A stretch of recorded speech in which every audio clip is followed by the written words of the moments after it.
Hey, welcome to episode 137 of the Titanforge Podcast. I'm Dranos, and our special guest this week is Tarisant, aka Corey. Hello.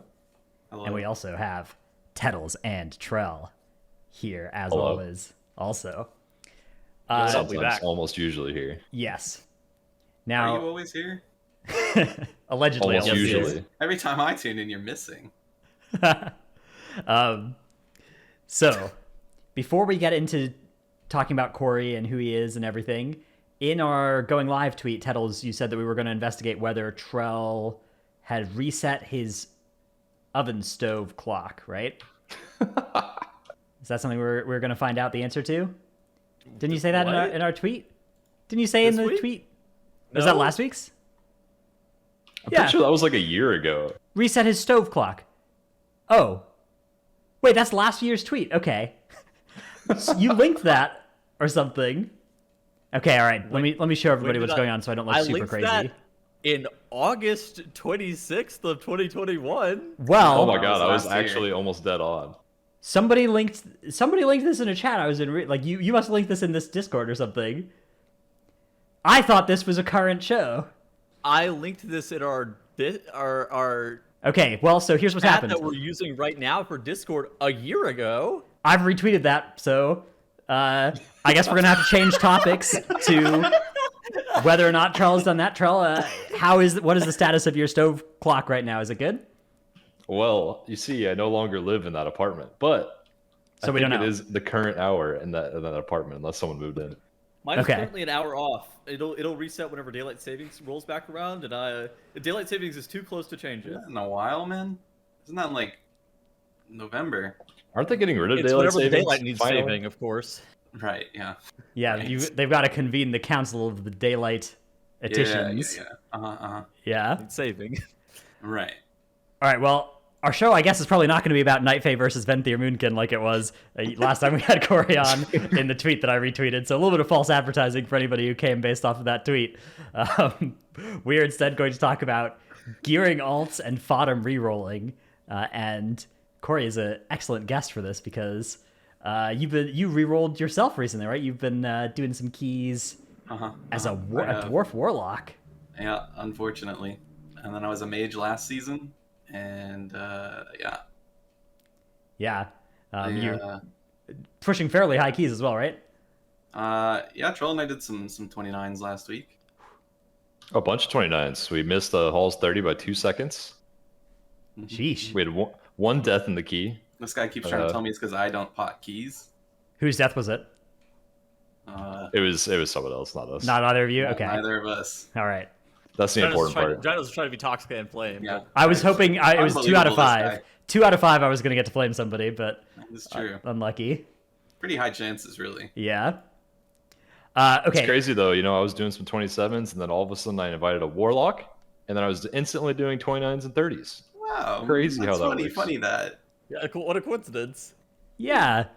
Which kind of does lead into some tweets that we've got to discuss that are based really on the current balancing, especially in Mythic Plus. So we've got some M Plus focused gamers tweeting about this, such as JB, who tweeted, "Class balance is WoW's biggest and most important failure at the moment. There was a time in WoW's history when endgame content was considered largely recreational, but Blizzard has consistently and intentionally developed a competitive scene that requires more of a hand on the wheel." Which I agree with this take wholeheartedly, except I think it's worth clarifying, like, for Mythic Plus and probably PvP as well right now, but I don't think the raid is in a particularly, like, egregiously balanced spot, and I think that the kind of tweaks they've been doing to it are good enough for me to not think it's, like, awful, but yeah, for M Plus, I definitely think this is the case. Do you think it's the biggest and most important failure? I don't even know if I agree with that. I think that there are other things that I lend issue to more, but Yeah, I don't think that's the biggest and most important failure at all, but I think it's bad. I do think the class it's definitely balance bad. Is it worse than season 4 BFA? Yeah, so this kind of ties into Now's tweet about it, which, real talk, what the F *****? We don't know what those stars are replacing. Happened to class balancing. You're happy if you're doing 2/3 of a server Destro and M+, and the PvPers have it even worse. Fix the game, please. And then link some class population screenshots as well, showing obviously a lot of Serve and Destro and not a lot of anything else. Yeah, your take on this, Heddles, is like the season 4 BFA was worse, right? That was what, the Fire Mage season? Fire Mage, BM Hunter, basically the only Prot two Warrior. specs that could do damage, and then like you brought other specs that could just kind of live. It's one of those things that like it's kind of always been like this for Mythic Plus balance. Not to say that it's good, because Blizzard is certainly failing to balance AoE DPS in any meaningful capacity outside of like 0.0 expansion launch stuff like that. At that point, they'll kind of balance AoE to be okay, but as soon as like the 0.2 and the 0.3 patches roll around, it feels like AoE is just completely out of control. I remember in Legion, AF Warlock, Windwalker Monk, both turbo broken then. There were some specs that could not compete. Basically, Season 4 BFA, kind of same thing. BM Hunter and Fire Mage were the only two specs that could do insane amounts of DPS. Everything else was not particularly close. I was even looking at like World First Toldagor. I looked at like a Junkyard, and the Mage was consistently doing 20% more DPS than the BM Hunter, which was doing consistently. The Mage was also doing consistently 40% more damage than the Rogue, and you're like, okay, so there are two specs that are kind of close, but 15% on AoE is still not. It's not particularly compelling, and then 40% more damage is. I was like, okay, that's unacceptable. Yeah, it's ridiculous. I mean, it just creates trust issues in the community. When you roll a class, you just don't know if that class is going to be even viable for your content that you want to do for long term. And that's why we have so many FOTM Rerollers, which we're going to talk about, like Dratnos and Corey. And right now, we have Destrolock doing 50% more damage than most other specs, which is crazy. It's fine, man. If you just forget to pot, it's only like 20%. It's fine. If you forget to bot, I see. A good plan. I do agree, though. I think the balance issue has always been there since Mythic Plus has existed. But every now and then the light kind of shines on the problem, like when Now tweets about it, like he did this week. And I think it is important that we keep reminding Blizzard that some specs are always like 30% ahead, or not always, but almost always ahead on AoE like that. And that's just not fun for the community. I feel like 3 times a year on this show, we just have a conversation of like, yo, why is Mythic Plus balance like this again? And it's like, all right, well, I feel like we've reached the point where it has to happen one more time. I do want to take some issue with this always framing, because it wasn't like this last season. And it definitely wasn't like this the season before. And, Mythic Plus has been really good. But I think if the argument you're trying to make to Blizzard is like, for the past 6 years, this problem has existed, I think their response might be, well, Mythic Plus has been pretty good this last 6 years. It's been a good feature. So clearly it's not a big problem. But the argument I would make is this is much worse than it was last season. Like, this is a difference. Like, there are some seasons that are well balanced with multiple specs being good for DPS, and there's some that aren't.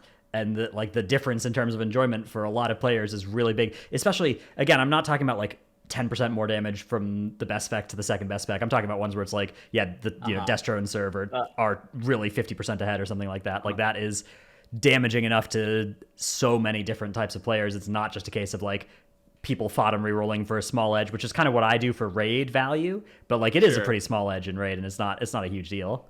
So counterpoint, there were still some specs last season and the season before that were doing like almost half the damage of the more meta specs. The Frost Mage and stuff like that, we're doing almost 2 times the amount of DPS. It's like a Feral Druid and a lot of the other specializations. It's not even within the band of like, this is okay. It's like, that is unacceptable. It should not even be that far. I'll agree that there's like always been like the bottom half of DPS specs have been a lot worse than the top half in M+, like every season. But it is especially a pronounced problem when instead of there being like 10 specs that are all pretty good, there's 2. Like, that is really chilling. And that is the thing that has changed, I think, for me between last patch and this patch, which makes it a lot less interesting. I just think it should never get there. It should never. I feel like this still isn't even the most egregious season we've had. Yeah, it's not.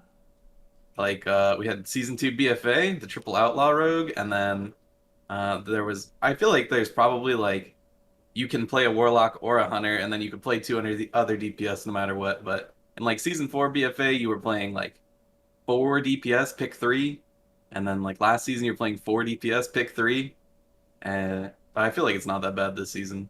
It needs to get fixed, like, moving I forward. agree, I think that, like, don't let me diminish it by saying, oh, it's always been this bad because because I think it genuinely has always been this bad. It should be fixed. It should not be like this where we every single season have to talk about class balance. It should not have to be like that. It is interesting though how the issues come and go a little bit though. Like sometimes the tank balance is really bad. Sometimes the healer balance is really bad. I think tanks and healers are decent right now, but the DPS is the egregious one this season. So we just focus on them when we can, and hopefully they can hire someone to adjust some numbers next X pack or something. I have a question. So I see this take occasionally. How do you guys feel about healer dispels? So I think that most people would agree that at least at the high end, H Priest is like the best healer, but Resto Shaman's actually seeing a decent amount of play because of like Halls of Atonement and stuff like that. Same with it's due to the dispel. Is that because like that's an advantage of making dispels like that, but the downside is that you feel bad if you're that person who only plays priest. Like what exactly? How do you guys feel about the dispel stuff? I feel like it's old and needs to get changed. Like everybody should just be able to dispel everything or nothing, or like all the effects need to be made magic, or like important effects need to be made magic, and it's like a benefit if you have the extra stuff, right? Like for example, Plague Fall, like you need a disease dispel in there because every disease in there is gonna kill your tank, but like if that was all magic then it'd be fine. Or if the diseases were like a little bit annoying but not my tank has 50% less health, then I feel like that would also be fine. So what are the hybrids supposed to do with their dispel? Like how exactly are you supposed to design it to where like it's not just everything? Well, that's what I'm saying. Like those would be like a bonus to have. Yeah, they need to make it that way, and they either need to do one of the two things Corey said: either make every healer have a global dispel for PvE, maybe not in PvP. I could see could that be a talent, wrong. right? Could be like but I guess they've already shown us the Resto Druid talent tree, and there's not something that makes your dispel everything. Mm-hmm. But then they need to either do that, or they need to make the mechanics in the dungeons not be like requiring a mandatory curse dispel. Like Echelon, the boss in Halls of Atonement, is like the perfect example. You have to have a curse dispel or you're gonna die. Yeah, pretty much. To the one mechanic in the fight, if they just made that to where it just slowed the person by 50%, it would still be a hard mechanic, and you'd love to have a curse dispel, but it wouldn't wipe the group if they just didn't have the required checkbox in the group. Mm-hmm. Yeah, I definitely agree with the make it so that it's not lethal to not have a curse or poison or disease dispel, and then make it so it's still like a nice bonus. It's weird because it does good things for class diversity, though, right? It does. I think it's nice for like the DPS players and the tanks to have a random one-off. Does it really version of a dispel? Like I enjoy having a disease dispel as a brewmaster, but making it mandatory for a dungeon, I don't like. How is it helping class diversity though? Right? Like how is this forcing it? Is it forcing it though? Like, do you guys step in Halls of Atonement without a decurse? Right, so you're saying it's not forcing so much diversity as like in this specific dungeon somebody plays an alt that is a certain class. So like, I mean, is that class diversity? I don't know. I think it's more stifling to like the groups that want to just play five specs they like. Those tend to be the groups that don't have the and the FOTM Rerollers are the ones where it's like, okay, I'll also have my one shaman alt for this dungeon or whatever, and just do that. Yeah, I mean, I think that it should be more homogenized, obviously, but it's. Here's a good example of what they should be doing with all these mechanics, right? And under last expansion, there were these flowers that had a kickable cast, and when the cast hit someone, then it put a disease on them. So having a disease dispel in the group was a nice bonus to that mechanic if you didn't have enough kick. So you could like do a slightly bigger pull if you had a disease dispel, but it wasn't just like a 100% or 0 kind of mechanic where it blocked the group from progressing if they didn't have one. Yeah, I like it if they can be an answer and there are other answers, or if it's just like something that's fine to not answer. And I think that's how these things get made, is because like in a plus 15 key, a perfectly valid answer is just, okay, Echelon is going to hit everybody every time he stomps, right? And it's like, yeah, that's quite a bit of healing, but we can heal through that. But in a plus 28, no, you cannot, right? That is death. Yeah. So maybe just it could be a case of specific mechanics being flagged so that they don't scale as much with key level would also work. I don't know. Yeah, I think the Underrot flowers also could be healed off. I think is. Yeah, it was a healing absorption. It was a stun mechanic until you got healed through or disease dispelled. Yeah, so you can kick it, heal it, or disease dispel it. Yeah. Mm-hmm. And I think that the multiple outplay potential is nice. I think that's. Yeah. I don't think that all dispels have to be looked at like that, but they should be considered with the same level of caution. And I feel like Dispels probably shouldn't be mandatory unless they're made magic. Mm-hmm. All right, now speaking of Mythic Plus a little bit here, we are kind of entering a little bit of a dead week kind of desert for the next month and a half or something. So like 5 weeks. Yeah, the next 5 weeks are not all super hot for pushing. So likely teams, especially the top team scores, are going to stay fairly static. And I don't know if that'll take us all the way to next season, but just a quick look at where we are on the IO leaderboards. Right now, there's actually a Chinese team that just got over 4,100, doesn't show up on IO. And then we got Echo hot on their heels at 4,090. And then, a bunch of other great teams hanging out just below that 4K mark as well. So pretty exciting, live M-Push race, I guess, going on. And I am curious to see if we will make it to the next push week or if Season 4 will come out, because they could kind of drop it on us at any time, right? Like the patch is out. It's, I think, ready to just probably have a switch flipped and be on. So could be any time. The season cutoffs, if you're looking for Cryptic Hero, are also things to start thinking about. Right now, if you're in NA, it's like 3,600, but that'll probably go up a little bit. So, yeah. Yo, Corey, you're gonna be the only Moonkin with the rank 1 title? I don't know, man. That class kind of sucks. It's kind of hard to do anything on it and have fun at the same time. What's your Moonkin score? Like 3,500. Oh, dude, you're so close. You gotta go for it. Yeah, I'll have to call in a favor or two. Corey week. Could Corey DK Be come tank big. me to? Could Corey sick DK that come day. tank me to 3,600? Yeah. Yeah, that character got some gear this week. Corey DK want to tank Jailer next week? Get a big No. stick? No, Okay. I need Jailer offhand on 2 characters still. Unlucky. All right, well, speaking of gearing alts, that is a bit of our main topic this week, since that is an important thing to consider if you are interested in doing some FOTM rerolling. We'll also just talk about generally what sorts of thoughts you want to have if you're considering FOTM rerolling and all those things. So a lot of different types of players end up wanting to gear alts for a lot of different reasons, or even just gearing new characters midway through the patch.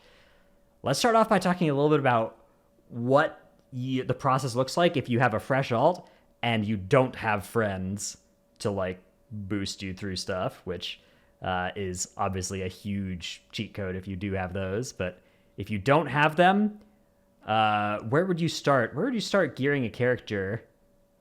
I would make friends. Okay, That's where I would start. That's a good call. It is Because it is probably nearly impossible to do like a fresh character in a realistic amount of time. Yeah, you're looking at like I did a sort of no friends character a little bit, but even that I snuck into some weekly 15s, which is like most of the gear on that character now came from those. But yeah, I had like some pieces from like I had a Sandworn Relics piece that I catalyzed into tier, so that only took me about a week and a half of Zereth Mortis doing to get enough Sandworn Relics for 246. So pretty good. Yeah. I guess the added benefit of everybody has the Raider IO add-on still, so they see your main and you keep all your alts linked. That'll help. Yeah. Like you would save yourself a lot of time by getting a decent score on your main to then gear an alt. Absolutely. Yeah, the Sandworn Relics. I didn't even know those things did anything, but apparently they make 246 tier. Well, they make 246, and then you got to catalyze them into tier still. Yeah, so yeah. The tier acquisition is a big part of the gearing process, right? Like if you look at 4-piece double Lego, you're looking at something like 10,000 Cosmic Flux, which is not account wide, and that you'll need to get on your character. How do you go about acquiring the Cosmic Flux? So, I guess first day on a character looks like open Zereth Mortis, take patterns weekly, fly around, grab every one-time treasure so I can make a 2-piece, kill rares until I get invited to something, and then just hope that I get the right pieces and I make my tier.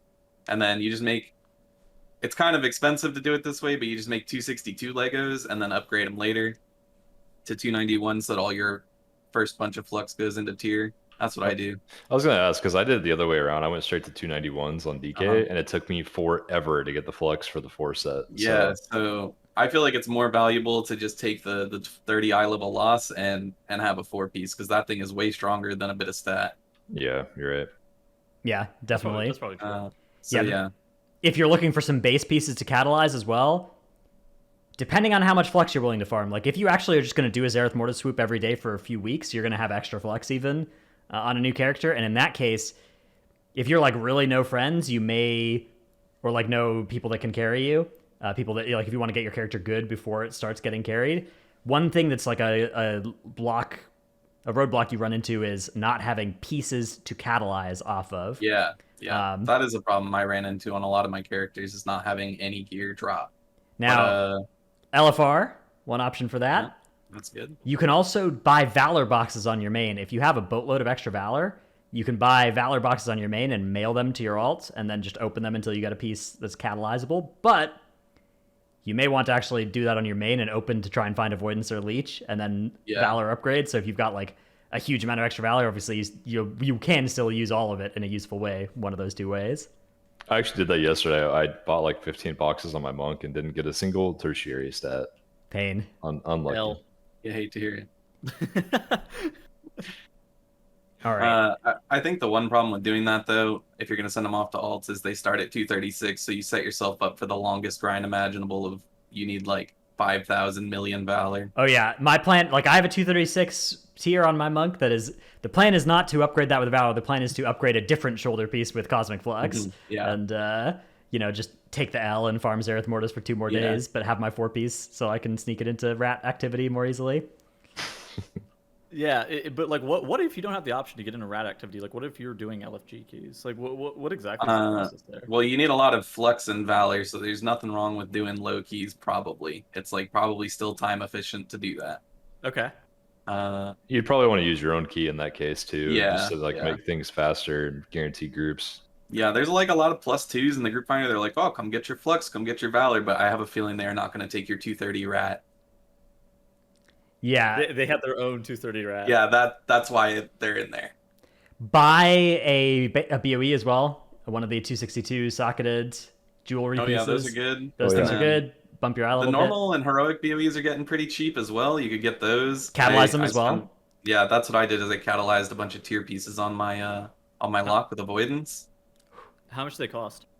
Well, I bought 278s and I paid. I don't really want to talk about it. I paid 500k for my cloak, and I paid 1 mil for my gloves and 600k for my shoulders. Corey, you're receiving a call from Dippin right now asking you why you spent all of your sales gold on random BOEs. I have to live the 28 Zav, man. I just have to. Yeah, Zav.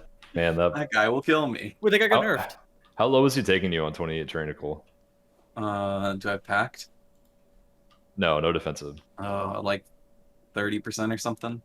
And that's with like 20% avoidance with the banner. With full soul leech and banner, yeah. Banner and whatever verse he has. That does so much damn. Yeah. It's not great. But I don't know. I thought about buying BOEs for my DK, and it was like 100k or something for 265s. It's really not that bad.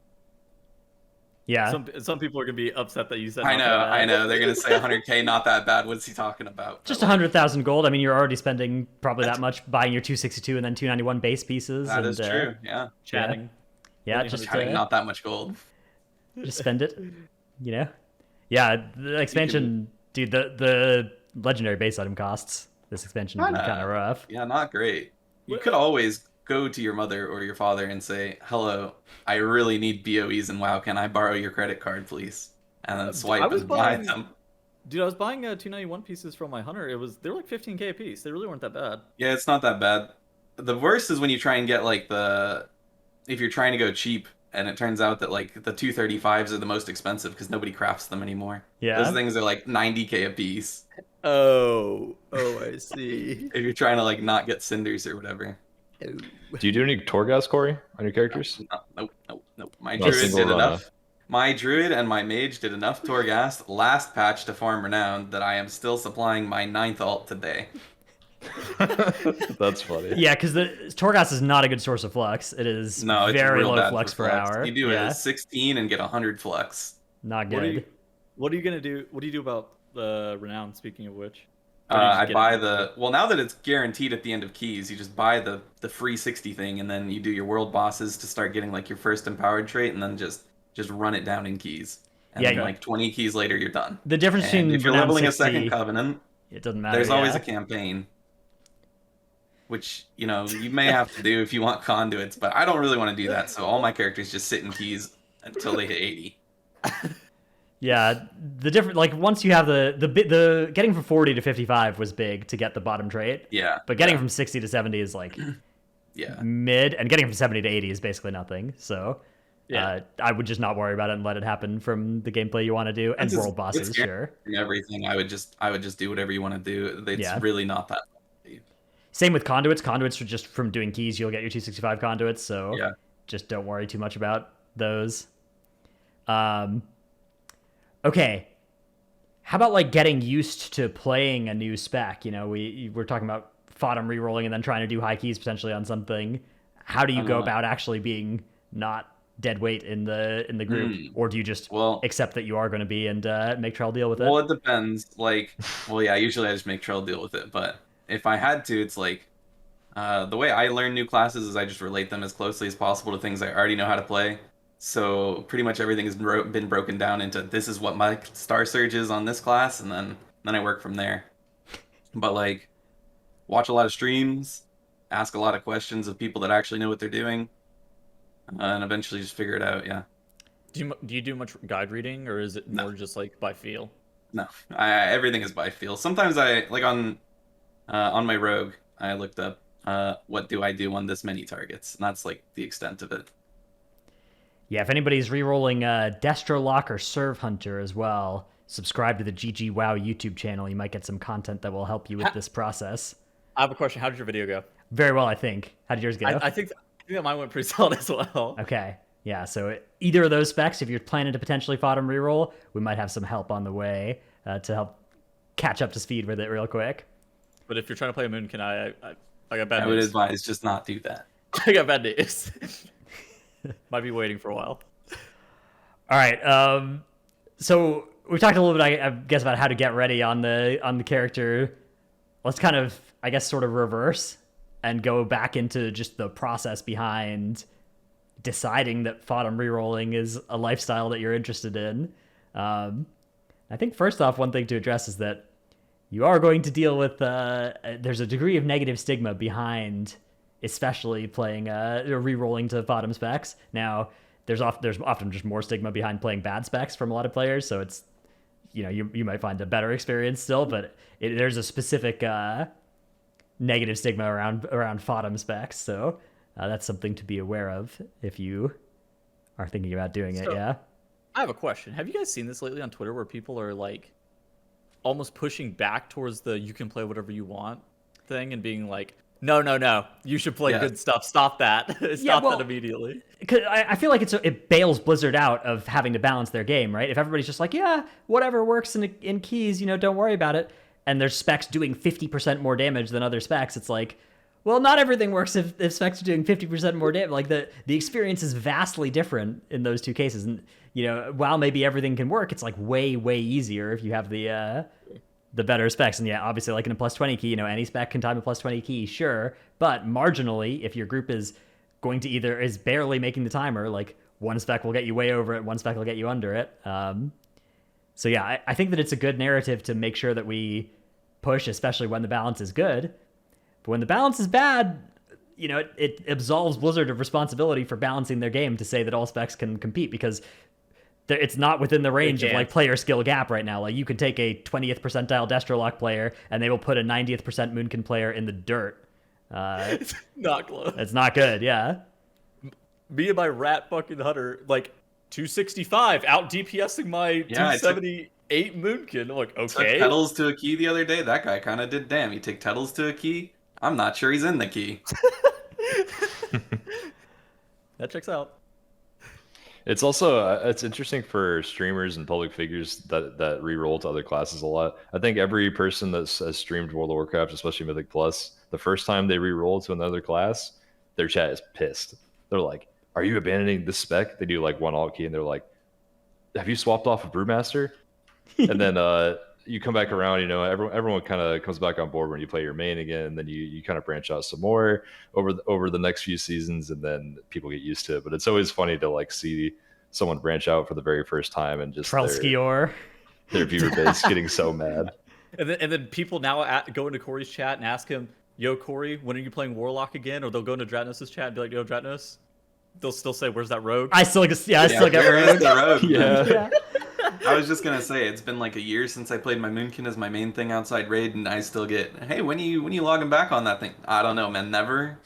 Like, do people ask you where your Warlock is whenever you get in a raid on the Moonkin now? Yeah, someone did actually last week. They were like, "Where is your Warlock?" I was like, "I bricked my lockout, man. Leave me alone." Yeah, you killed one boss and then faction transferred it. You foolish fool.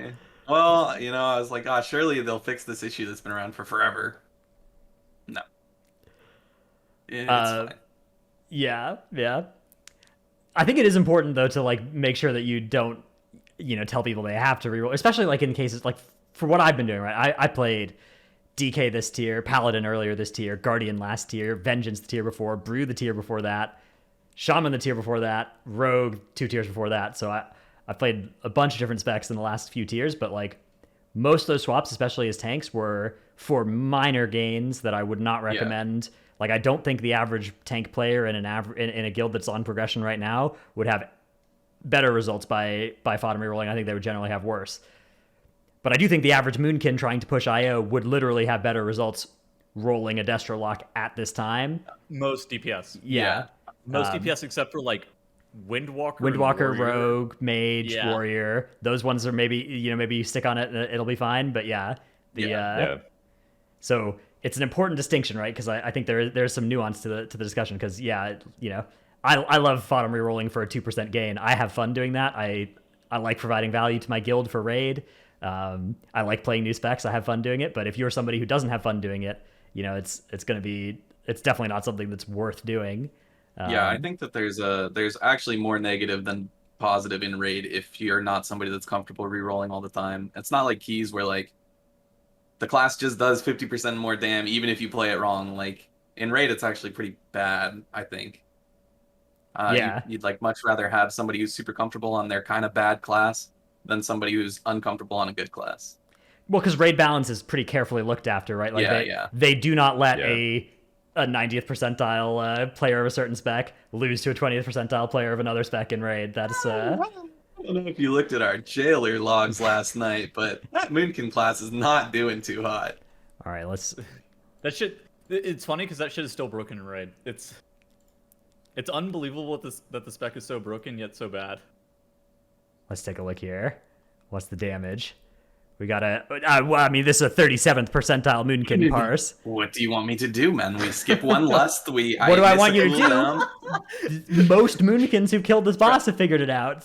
Dratnos doesn't understand. Actually, he just doesn't get it. He literally has no idea what's going on. Can you actually go to the jailer logs and scroll through the 300 Chinese logs of them actually getting second sets of ads and like two? Yeah, that's fair. This is the old rank 2 speed jailer 922. This guy has no idea what's going on. He had to get a soul shape and a goblin leap just to make it to his pillar last night. Dude, I taunted Tank Blast. I was not supposed to taunt on DK. That was very bad. But in my defense, we did not wipe to it, but we killed the boss. We spiked my heart. If I had one of those heart rate monitors, it was spiking up to like 180 or something. I saw you like making a trip across the world. I was like, "Where's that guy going? I don't think he's supposed to have that." No. Was it the far one? Was it the second pillar or whatever? The longest run. Yeah. Oh, it's DK. Oh, yeah. No. It's after the first big move where they have to go the far side. If I wasn't a Night Fae Goblin DK, it would not have happened. Actually, so amazed that you made it. Yeah. I don't know. I'm hearing this described to me, and I do not understand how you made that. My eye, like you could go back and watch my eyes just wide beyond belief. I'm panicking. A little bit off topic. How do people do that boss without a monk? By the way, we did not. We played 2 DKs for 1 pull in P2, and then Snap was like, "I'm going back to monk." Well, it's just, how do you do those pillars without a broom? Like that's you have to. I mean, I think there are double DK kills at this boss, but yeah, I feel like you could preset a gateway from your Warlock, maybe. yeah, you've got Life Grip, That's Tiger's Lust, Windrush Totem. You got help available for them, but you'll need to use out it. of your druids. Yeah. my guild did it with Blood DK, Prop Pally this week, and I think Prop Pally did a lot of it just with Door Shadows and Grips and Gateways, like you said. Sure. That makes sense. Yeah, you could. I mean, you could literally play Fae on DK. It's not better than Necrolord. If anybody's interested, play Necrolord for progression if you can. But Fae is nice for mobility.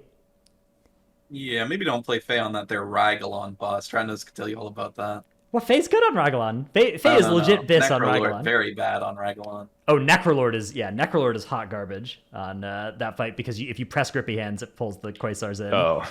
So just do not play that Covenant because at least once during progression, you're going to press that button and wipe the raid, and it's not worth it. But Kyrion's also really good on that fight. You could just play Kyrion, too. Anyways, that's not the main topic. Main topic is FOTM Rerolling. So I guess what we were talking about a little bit was playing different stuff for a guild, which is something that I do, right? Is like I just play whatever the guild needs on a given tier to the best of my knowledge, with like very little regard for personal preference or skill on a spec. Like I will just learn whatever it is I need, and I'm not going to give myself a bbig like predisposition towards playing something I already know. Are you also a guide reader? Are you a guide reader, or you play by feel, Dretnos? I already read a lot about like whatever raid spec I'm doing, because there's generally for raid, that's where the guides are more accurate and useful than really for M+. If I was rerolling for raid, I would do that. Yeah. I did that more when I was, first of all, newer to FOTM rerolling, and second of all, when I was DPS. For tanks, the guides are a little bit less, I would say, good than DPS because it's a little bit less quantifiable, the things you're going for on a tank. It's also usually almost always strictly about damage, and you want to know a lot about defensive stuff. Yeah. And there's a lot of just like a lot of learning that I think can come from watching good players of the spec, which I definitely recommend. Watching streams and stuff with the good players, and then just talking to anybody about it as well, trying to figure it out that way. But yeah, it's definitely for tanks and for healers. I think maybe not for healers. I don't know much about rerolling to healers, but for tanks there is some element of like science art rather than science. Yeah. Do you still enjoy doing that, Dretnos? Do you enjoy just playing whatever fill the guild needs every tier? Yeah, I mean, I value the guild doing well more than like playing a spec I super like, but I really like Blood DK, so I would choose to play Blood DK every tier if it was always good, but I will not if it's like 2% behind something else that if I predict it's 2% behind something else, I'll play whatever that is. Makes sense. Yeah. I really enjoyed doing that too. I really miss multi-classing. I haven't done it in a couple seasons really, except for just like a 1 key a week ult. But that is something that's really fun. It just takes a lot of time investment. You got to learn the class. Classes change every season a little bit. Major changes each expansion, even if you've played them for a tier in the past, and it is a lot of fun though. Rerolling is much different for tanks and healers than like DPS specs, right? Yeah. I feel like even for ranged, like in raid, you can more often than not, you don't even need or want to reroll as like ranged DPS because you have like 2 or 3 of every single spec, and like rerolling is just like, okay, yeah, are we really gonna stack 4 of this spec for a boss? Like we had to reroll for we had to reroll a bunch of characters for Gahoon, but that's because it needed 4 warlocks, and it's like, okay, for and then for Unat, we had to reroll a bunch of characters because it also needed just a jillion warlocks. But more often than not, it feels like ranged DPS have it the easiest, and then tanks and healers probably have it the hardest, where if they're even close to bad, people won't play with them, right? Yeah. I'd say in some aspects. No? Go ahead, Corey. No, go ahead, Troll. You're the tank here. Well, I mean, in some aspects, it's hard to convince people to play with you sometimes if you're like the worst tank spec, like probably Prot Warrior right now, to be honest. Yeah. But then, speaking of Prot Warrior, red runs in the chat. But also, when you're the tank, you also control the group most times. So even if you're a bad spec, you can make it work most cases and get people to play with you either way. Especially when there's a shortage of tanks, like in NA. Yeah, for raid as well. Like in most guilds, the tanks are just the tanks, right? And they can do whatever they want. And the guild is just happy that they're there and does not want to be down a tank and have to rework, like if they've got a tank that works. So usually you don't have to reroll if you don't want to, but a lot of tanks, especially as you get above like the world's top 100 bar, you start to see this phenomenon where like all the tanks have 6 tank alts of one of each spec, right? And like play all of them, which is definitely, you know, part of that is just because when you're the tank, you can gear whatever tank you want, because you literally just log onto it and they have to invite you, right? You're a tank, they can't go without you. It's not like the DPS where they can tell you like get off that rat. Like you can just ultimatum them. So dude, for melee DPS, it's just a weird phenomenon, because like some seasons Windwalker is good, some seasons Windwalker is just god awful and unplayable. And then in 9.0 we had like DKs being busted, and all other melee were just garbage. And you're like, okay, what are melee DPS supposed to do? Like, do they all just re-roll to DK? Like, is that really the play? Yeah, that's what we did. We did, yeah. I'm pretty Alex sure G, all our what a- rogues had a DK. We have we had Foop one DK. warrior. Yeah. That was a wild time to be alive. I think Kassan played DK that tier because we had Vengeance Stratnos. Yeah. I'm pretty sure we had like 5 DKs. God, Vengeance was good that tier as well. That was back when they accidentally had the 15% DR double stacking or whatever. You got 2 of them. Yeah, for like the entire first season. That's pretty cool. Obviously, that's for raid. For Mythic Plus, it's a lot different, because Mythic Plus there's only 3 spots, and so like, for one, there's like less opportunities to get invited just as a whole. So you need to be one of the top 5 or 6 specs, at least for DPS, and then for healers and tanks, you would ideally like to be like top 2 or 3. Yeah, if we're talking about like ease of getting invited, again, the texture like of the season matters, right? Like how balanced are all the different things, and also what's the community perception of how balanced are all the different things. Those two are related but not exactly the same quantity. But yeah, it is like that's why FOTM rerolling for M+ is something that is like such a valuable thing to do if you actually are trying to push keys, is because like there's a lot of specs that you're just gonna have so much pain on in M+, whereas below the world top 100 there's really not a lot of specs that you're gonna be unable to raid at whatever level you want on. Yeah. So yeah, Corey, how did you come to decide to A, like what was the thought process behind rerolling this season, and B, how'd you land on Destro instead of say Serve? Okay, so it went something like, wow, I'm tired of doing tank damage. I think I will play a good class. Okay. Because I was doing keys with Greg at the start of the season, and he kept taking my Moonkin, and I was in halls, my best dungeon. I'm watching Evade do 20k more DPS than me as I'm sitting there trying my heart out. He's like, yeah, I'm just pressing one button, man. Like, so I went ahead and swapped, and then I picked Destro because I have experience on Lock already. I played Lock for us 4 tiers ago or whatever as my ult, and then also it's just a lot easier to go range to range than range to melee. I've been struggling. That on is Serve. very true. I have been struggling on Serve. I feel like I am playing with this blinders cool, on. depraved Darkblade guy that just shoots his deadly thrust at you, and that thing is hard to dodge sometimes. But if I'm standing 40 yards away, there is no way he will ever look at me.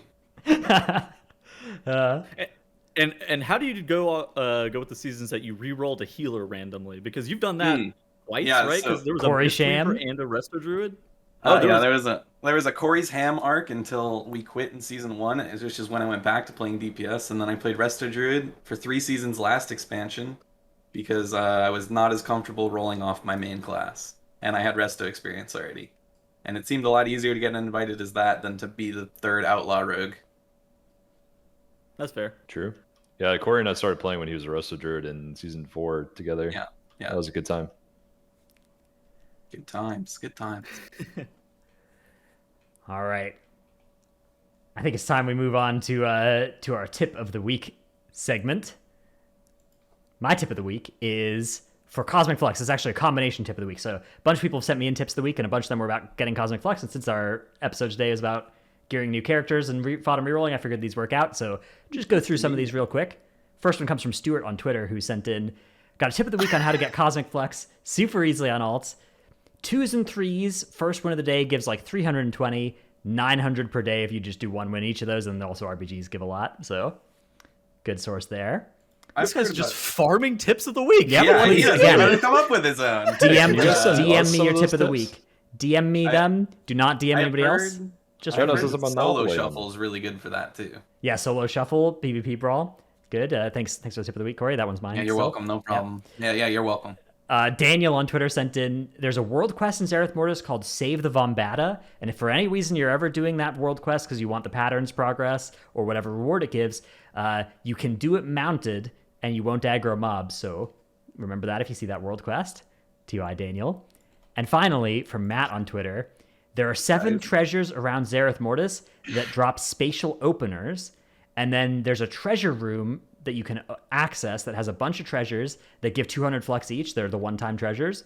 But that one is only available once you complete Chapter 6 of the campaign. So if you're playing a character that's going to do Chapter 6 of the campaign, which I would never do, but if you, for some reason, do not hate the Zereth Mortis campaign and are willing to do it a second time, then that is a good way to get an extra 1,400 flux from the spatial opener thing. So if you just look at the Wowhead page for spatial opener, there's some guides in there that will teach you in the comments and stuff.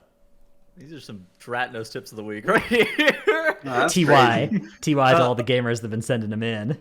By the way, the fact that they didn't make the campaign required to play characters this patch, thank God. Very good. Very Oh cool. my Yeah, this has been a goodness. nice patch for like that part of the grind for sure. Most of the grind is real good this patch. Yeah, I think Cosmic Flux grind is like a little scuffed, but it's really not too bad.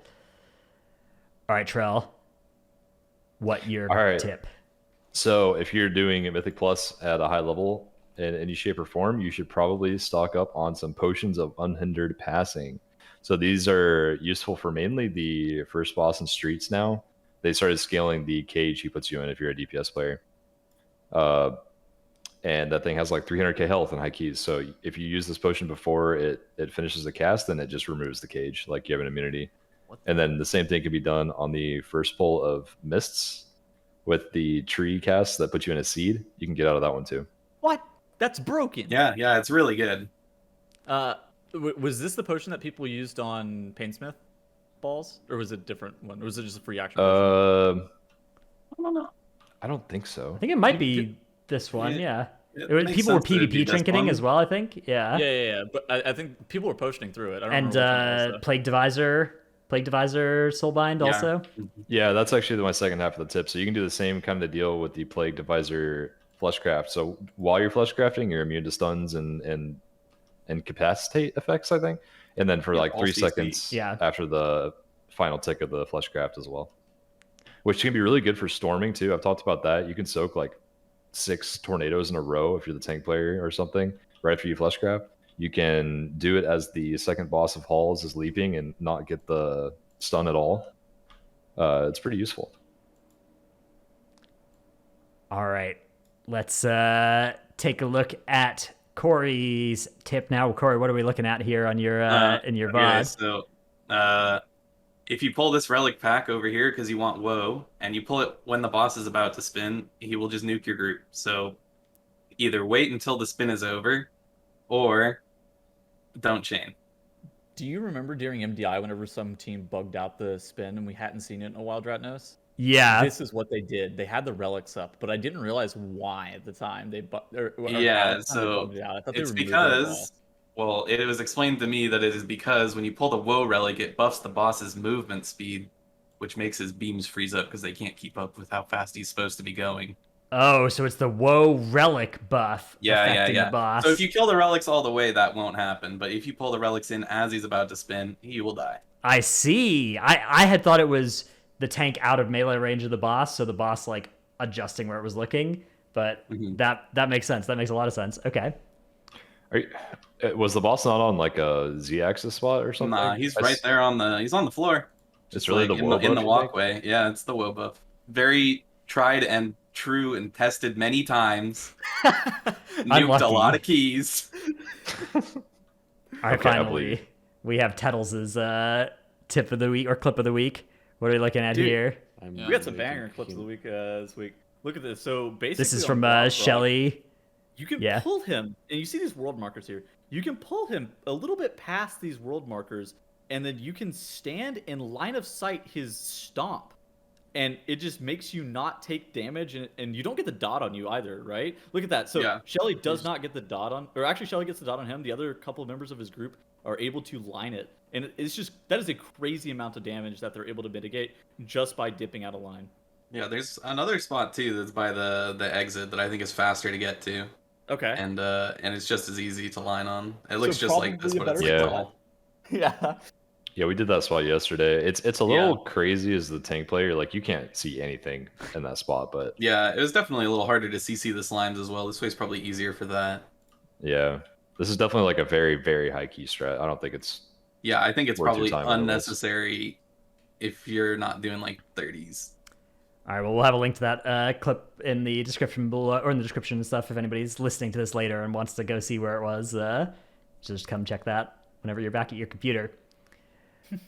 Okay, let's move into the next topic, which is we've got some dungeon nerfs and hotfixes that have come in. I guess one thing to talk about that's kind of newly been discovered as well is the auto-target reticle-based spells, which I don't know if when this became possible. I've heard it actually was possible for a while in the game, but it's just only become popularized now.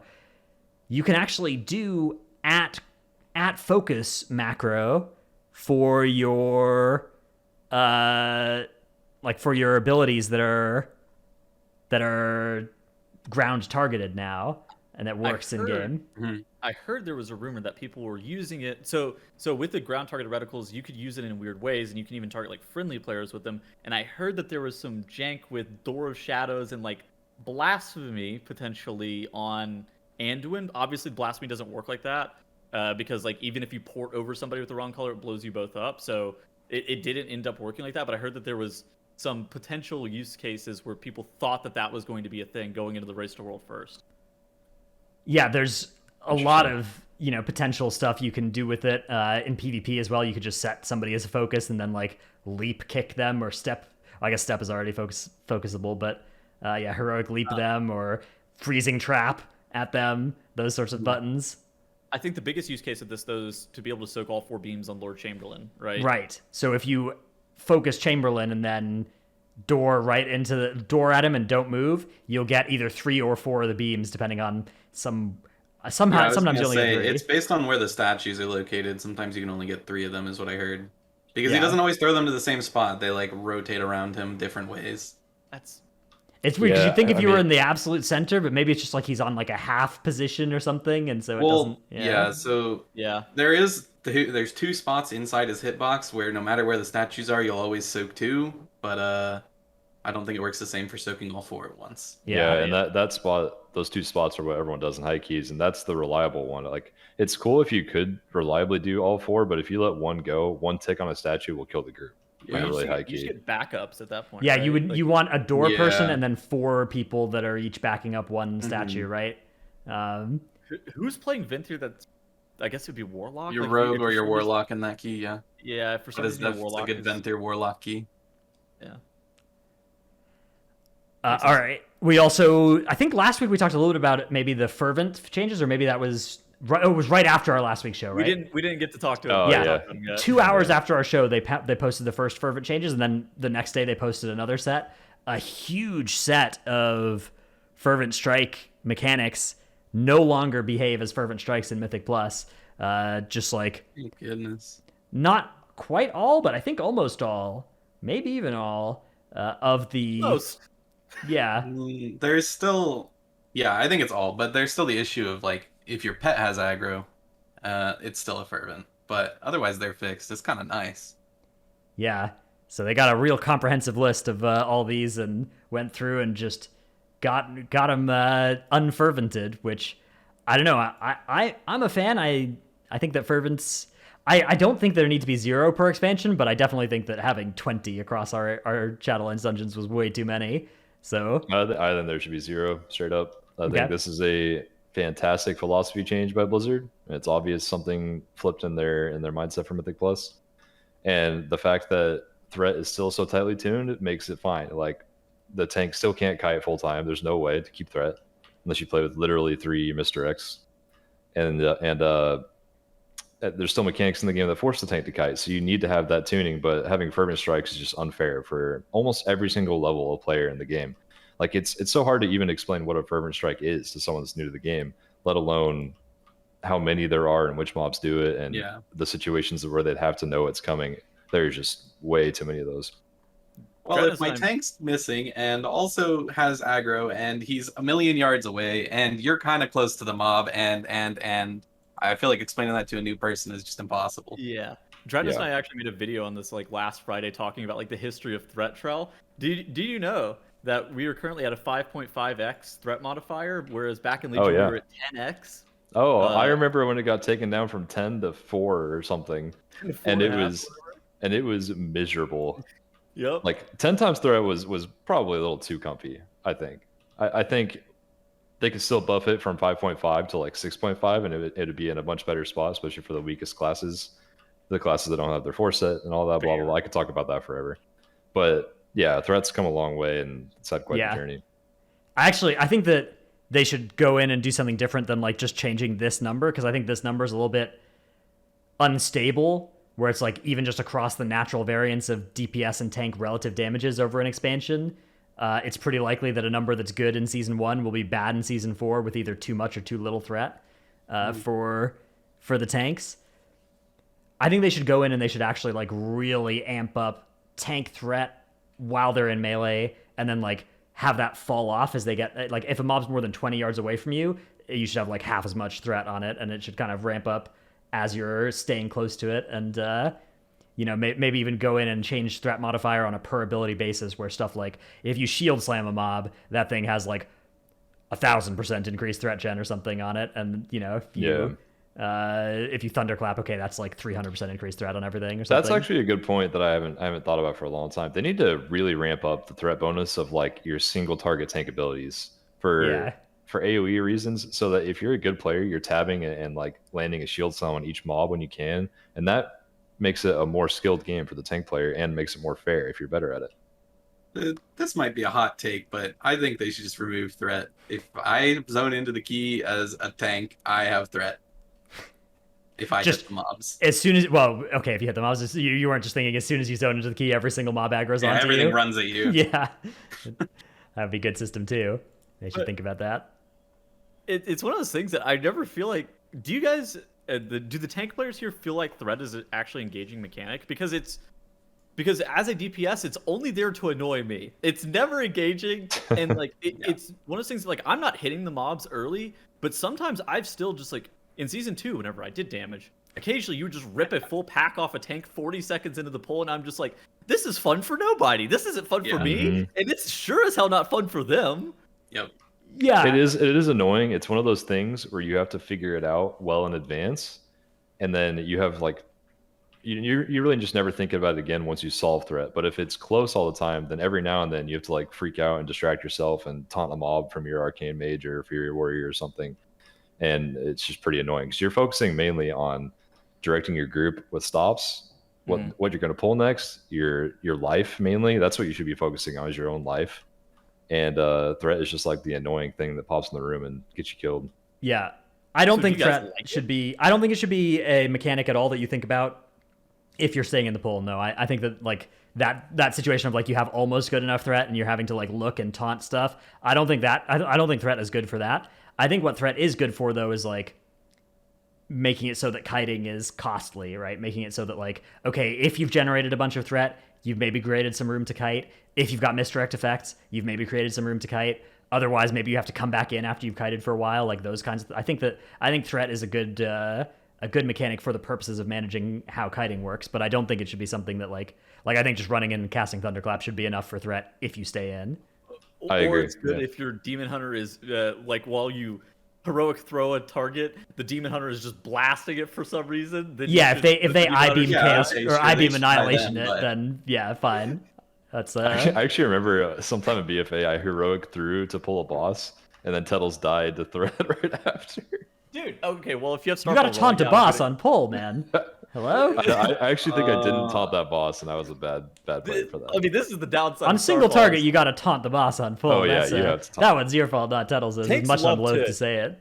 just randomly deaths caress like groundskeepers or just heroic throw groundskeepers, and it's like, okay, I have threat on this. I All have right, those now. thanks. Don't mind if I do. Yeah, threat's fun. Also, I wanted to mention before we get too far from it, Fervent Strikes. The game, even though they just reverted all these Fervent Strikes, the game is still coded to where when they make new mobs, they have Fervent Strikes by default if the tank's out of range. And I've been watching this since BFA. Every time they make a new dungeon, I test it. All of them are Fervents right off the bat until they start fixing them. And so I hope they also are able to reverse that and maybe just have it default the other way where they don't Fervent Strike. That would save them a lot of work and the community a lot of pain in the first few seasons. Yeah, definitely. It does feel like a default template for their spells or whatever happened to have the Fervent checkbox ticked, and that's just been used for all of the ones this expansion. How do you feel about frontals as opposed to fervent? So like the Darkblade has the Dark Slash. I think frontals are great. I think they're perfect. I think it's great. Yeah, I think they could be more telegraphed. I don't know. I think something like the you know, the Sanguine Depths ones where it's like, oh, there's like a red thing that's like, oh, you're gonna die if that's you're what in I this. just thought of too. Yeah. The Mist Dancer has like a very good frontal telegraph, but like Darkblade, never know. I might just die. Yeah. Gunshot weak or Ellesmere gunshot weak or is the only way to know.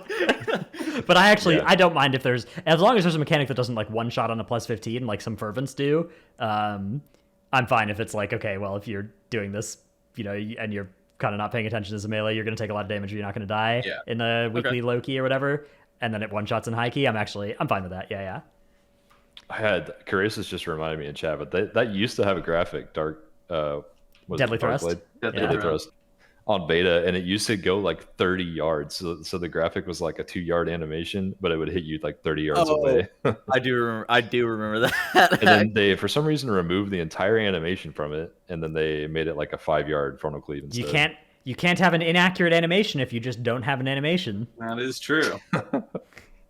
You do have one. It's just the mob with his sword is swinging at you. Yeah. It's like Dark Souls. Get good. But the problem with it, like the problem with that one specifically, is that the mob is so small and it's like stuck in a pack with mobs that are bigger than it, and you don't. And your tank is just always madly spinning around stuff in that pack because they're like kicking wicked bolts and running away from dogs. Yeah. And kiting the mob through your rain of fire because they running back on top of the Houndmaster and dodging the frontals. Yeah. too. So There's a lot going on. Sometimes those things are just getting literally spun around and it could hit anybody. Yeah. All right. I don't know if we have any Q&A to get to. We have some other dungeon nerfs. Oh, okay. Yes, we may have covered these. We just talked about the fervent stuff. Okay. We didn't cover the dungeon nerfs last week. All right. Yeah, it's from 8 days ago, but maybe we just said we'd cover it in future. Oh. Wait, did we cover these? I think we might have. I can't remember, but either way, it'd be good to get Corey's take on them, which is Nalthor nerf, Tarvald nerf, Barilia nerf, the Triple Angel pull nerf, and Zav the Unfallen, your favorite. My favorite boss. Your favorite boss. All good nerfs, all very cool. Couple years late, that's okay. Maybe this means they will be more active in fixing things next expansion. Keys will be fun. But yeah, good nerfs.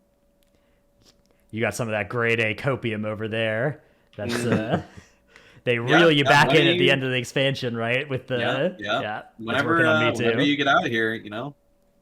Yeah, give me some of that. Yeah. I think it's worth mentioning again, if we didn't already, that the first boss of Mists is still just an insanely long, hard boss. I think the last boss of Spires is still in that boat too. They're just like 6.5-minute bosses on high tyrannical keys. Last boss of Gambit. Dude, I'm having deja vu. We had to have talked about this last week because I'm pretty sure I responded to Charles saying you that boss is so long because you burn all of your CDs on the angels. I'm like pretty sure I said this last week. Yeah, we might have talked about it. Okay, we must have, but it wasn't in the show notes, so I guess whatever. It doesn't matter. So unprofessional. Well, unbelievable. All right, never claimed to be a professional show. I thought this is what I was coming for. Professionalism, and now I got this guy here wearing a cowboy hat. He forgot to turn off his channel points before the show started today or something. I bet that is exactly what happened. And 3 of us live in Texas. Yeah, very fitting. You come to lunch tomorrow? I'd be down, yeah, but Yeah, you can never get get the some of this invite. grade A copium. Yeah. That is not true. I invite you all the time. That is actually on. true. Yeah, you guys do all come over. invite me to lunch from time to time, knowing that I am far away. All right. Well, yeah. So not sure if we have any Q&A this week. We may indeed not. So maybe we just do the end of show stuff now, and then read the Patreons out and depart from there, or maybe some Q&As will show up in the list by the time we're done. Don't I have didn't anything? see any. All I right. didn't see any. So no Q&A If you this week. Tweet Q&A at us. Post it in our Discord channel. Yeah, well, maybe We'll next read week. out Or stuff. actually, okay, so yeah, and no show next week as well. So we'll be back in 2 Oh, weeks' yes. time for anybody who's interested in following along, hearing whatever's happening. Maybe we do mailbag or something. I don't know.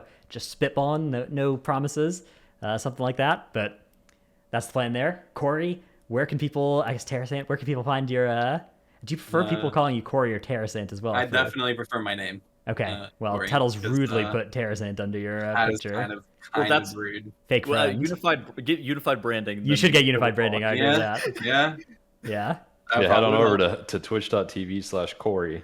Yeah, That'd be kind of cool. It would be if I cool. had that. they're not gonna find you at twitch.tv/Corey. So thus I put Tarisant in the box. It's not to be rude. Well, that would be where to find me. TTV Tarisant.